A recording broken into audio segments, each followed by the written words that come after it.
Lucent का सामान्य ज्ञान, जीके का।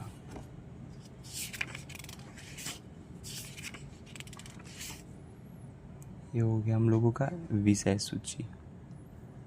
पहला है इतिहास, प्राचीन भारत, फिर मध्यकाल भारत, फिर आधुनिक भारत।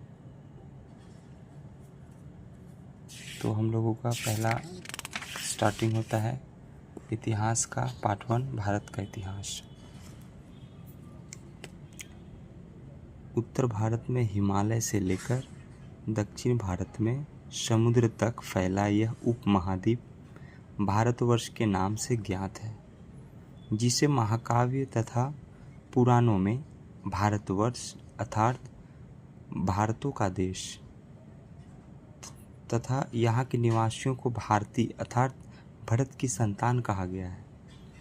भरत एक प्राचीन कबीलों का नाम था।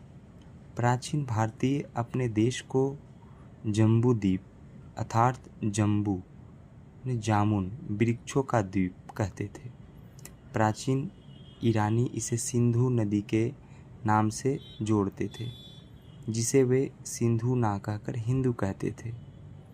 यही नाम फिर से पूरे पश्चिम में फैल गया और पूरे देश को इसी एक नदी के नाम से जाना जाने लगा।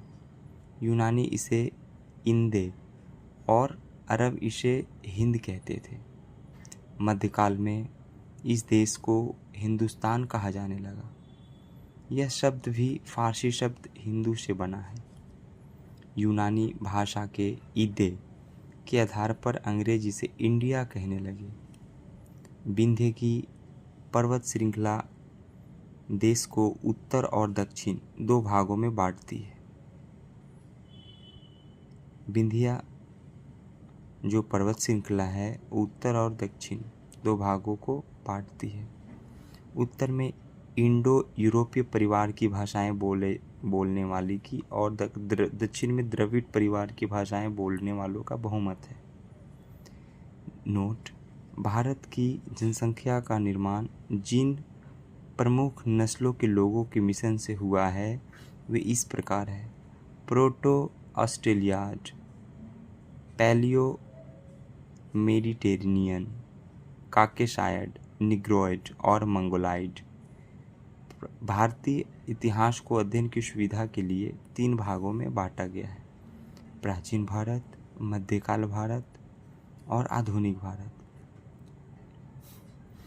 सबसे पहले इतिहास को 3 भागों में बांटने का श्रेय जर्मन इतिहासकार क्रिस्टोफ सेलियरस को है। पहला है प्राचीन भारत। प्राचीन भारत इतिहास के स्रोत। प्राचीन भारतीय इतिहास के विषय में जानकारी मुख्यतः 4 स्रोतों से प्राप्त होती है: धर्म ग्रंथ, ऐतिहासिक ग्रंथ, विदेशियों का विवरण और पुरातत्व संबंधी साक्ष्य।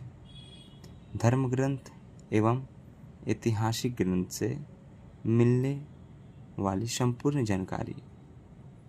भारत का सर्वप्राचीन धर्म ग्रंथ वेद है, जिसके संकलनकर्ता महर्षि कृष्ण देवपायन वेद व्यास को माना जाता है। वेद वासुदेव कुटुंबकम का उपदेश देता है। भारतीय परंपरा वेदों को नित्य और अपरिमेय मानती है। वेद 4 हैं: ऋग्वेद, यजुर्वेद, सामवेद और अथर्ववेद। इन चारों वेदों को संचार संहिता कहा जाता है।